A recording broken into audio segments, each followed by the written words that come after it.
I am Alex and this is the Focuway D4 Dashcam. First, I'm gonna show you what's included in the box, then I'm gonna walk you through the features of it, and then finally we'll take a look at some driving video, that way we can see how well this dashcam actually performs.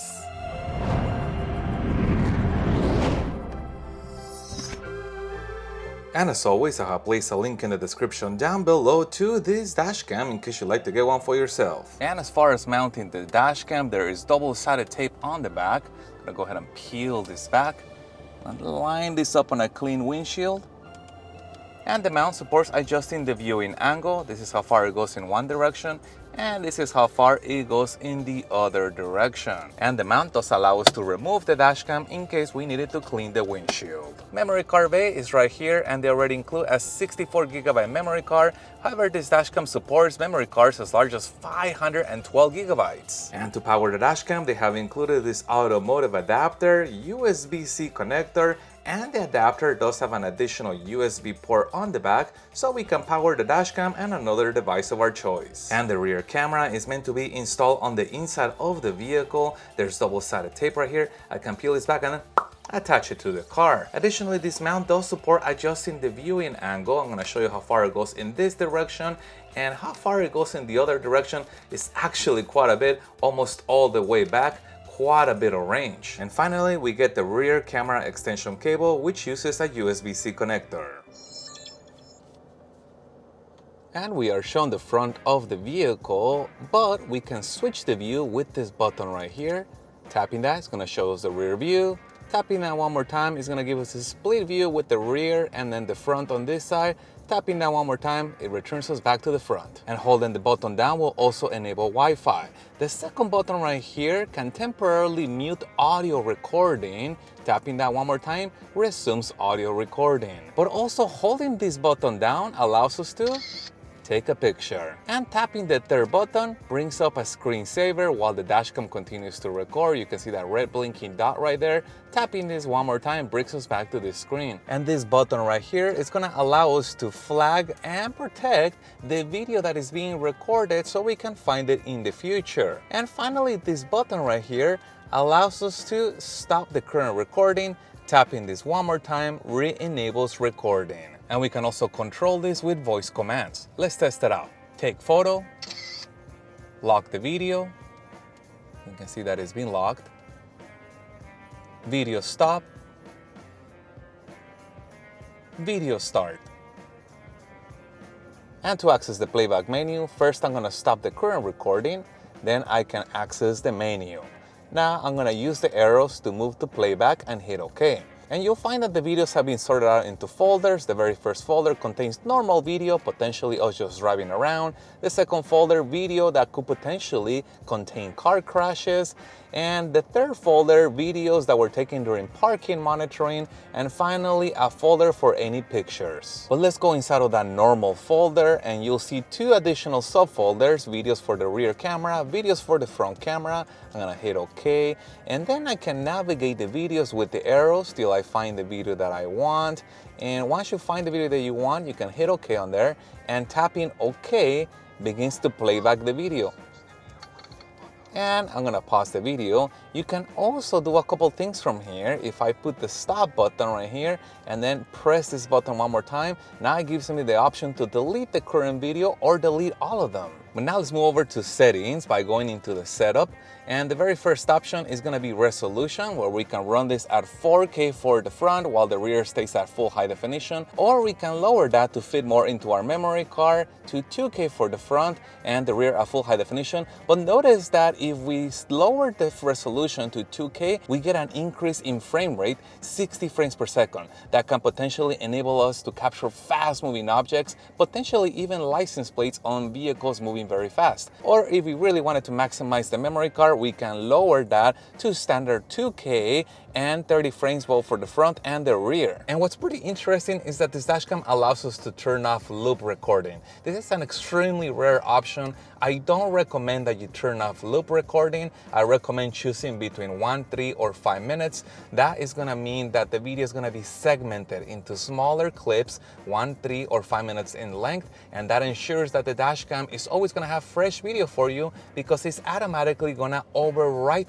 the old videos and always is gonna leave you with fresh videos. Next up is language, and there is quite a bit of languages included on this dashcam in case you wanted to change it from the default one. And this dashcam also supports Wi-Fi and an app, which I'm gonna show you in a little bit. Now the rear camera can be adjusted. It can be flipped horizontally if you wanted to change that view, and you can also enable whether you want the audio to be recorded by default or not, and you can also choose whether you want a date stamp shown on the video or not. And the G sensor is also adjustable. Now this allows the dashcam to attempt to detect when you get into a car crash, and you can select between low, medium or high, or you can turn it off. The information shown on the display can also be customized, and that is done with the OSD mode. Now here's what it looks like when you have OSD mode on.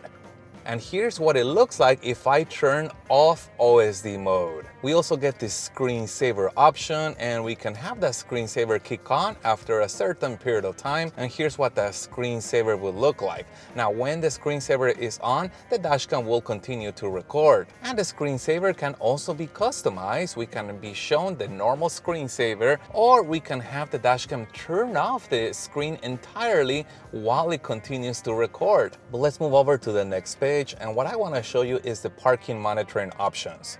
If you enable the parking monitor, and it does require the optional hardwire kit, the dashcam is going to have impact detection, which means it can potentially detect when the car was impacted hard enough, and you should have a record of that impact when parked. Now you can also instead select time-lapse monitoring for parking recording, and you can select on here the duration of that time-lapse for parking monitoring. Again, the hardwire kit will be required to enable either one of these two options. Moving over to the next page, we get time zone. Now this dashcam is going to pull the date and time from the GPS, so it is important that we set the correct time zone, otherwise we can potentially end up with the incorrect date or time. Next option is daylight savings time, which is going to be convenient for those of you that live on a state that observes this, because we have to either add or subtract an hour to our clocks every year, and here the dashcam can do it for you by selecting either off or on.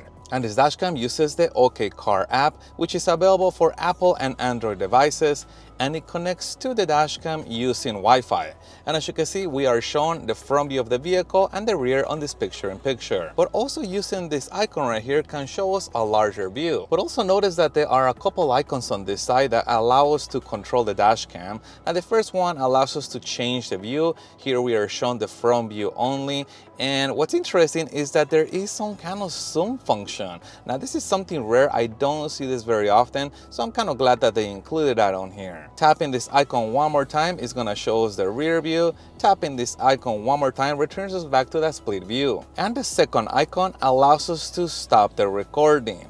Now the third icon right here allows us to take a picture. However, we have to be recording in order for that icon to work. So let's resume recording.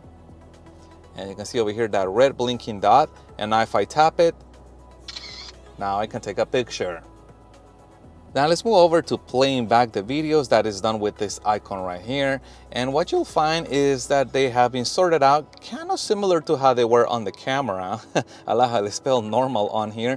And you can see that there are normal videos potentially of us just driving around, and also the subfolders for the front and the rear camera. The next folder is going to be videos potentially involving a car crash, and the next one is going to be for any parking monitoring events, and the last one for any pictures. Well, let's go ahead and try and playing back a video, and I know this one has a moving car. Let's try that one out.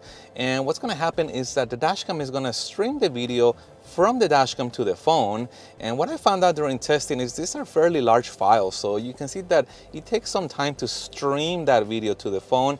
And even when it starts playing, sometimes you'll see a little bit of buffering and a little bit of where it kind of slows down. So as you can see, that there's even a note on here telling you that for the best viewing experience, if you really want to watch this video, it's probably going to be better that you download it as opposed to trying to stream it to your phone. Now, how do I download the videos? Well, I could take the memory card to my PC and download them that way, or I can use this with the select option, select the video that I want to play back, and then download it. Now, you'll also find that you can select multiple multiple videos to download at the same time or to delete them at the same time. But now let's move over to the settings of this dash cam. Now what's pretty interesting is that normally what I see on dash cams is that sometimes the dash cam will have a lot of settings available to change, but on the app we only get a few. Here is almost backwards. There is a few more options on the app that are on the dash cam. You can see these are the options that I showed you on the dash cam, but there's a couple of additional ones. For example, wide dynamic range can be enabled or disabled.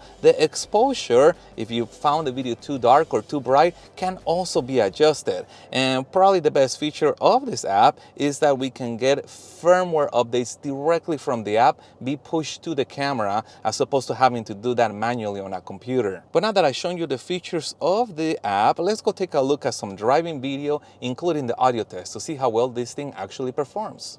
And this is an audio test of the Focuway D4 Duo Dashcam, and I am sitting on the driver's side seat. This is an audio test of the Focuway D4 Duo Dashcam, and I'm standing outside the driver's side door.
But going back to that feature where this allows you to turn off loop recording, what will be the point of that? Why would somebody want to do it? And I don't recommend you do it, but dash cams that use loop recording produce small little files or small little video clips, either in this particular case, 1 minute, 3 minutes, or 5 minutes in duration. And if you happen to have an accident, that accident is only going to take a little bit of time, literally seconds for it to happen. So you may only want to have a few minutes leading up to the accident, but you're not going to want to have an hour-long video showing what led up to the accident. So it makes sense that dashcams use loop recording to segment the videos into smaller files. Now, if for some reason you wanted to produce one single file that was very long, perhaps you wanted to make an hour-long video of just driving around, you could still do it. but you're gonna need video editing software so you can drop all those little clips and that video editing software can put them together as a single continuous file. Now, if you don't have access to video editing software, that is where turning off loop recording will come into play. By turning it off, the Dashcam is gonna work similarly to a normal camera, like the one on your phone or a GoPro, where it's gonna record continuous video and you're gonna end up with one single file, a very big file and long duration, as opposed to having to messing around with little files if again you were trying to create a very long video, which most people won't have the need to do. So remember, I put a link in the description down below to this Dashcam in case you want to get one for yourself. And if you're looking for something even stealthier, Focuway does have something even smaller and more discreet, which is their stealth Dashcam, basically a Dashcam with no screen on it, and I have already reviewed it. Quite an interesting Dashcam. I'll put a link in the description down below to that video as well. And if you guys have any other questions regarding this, please put that in the comments down below. If you found any part of this video helpful, make sure you hit the like button to support the channel and stay tuned as I have a lot more Dashcam reviews coming up. Thank you guys for watching, and as always, I'll see you on the next one.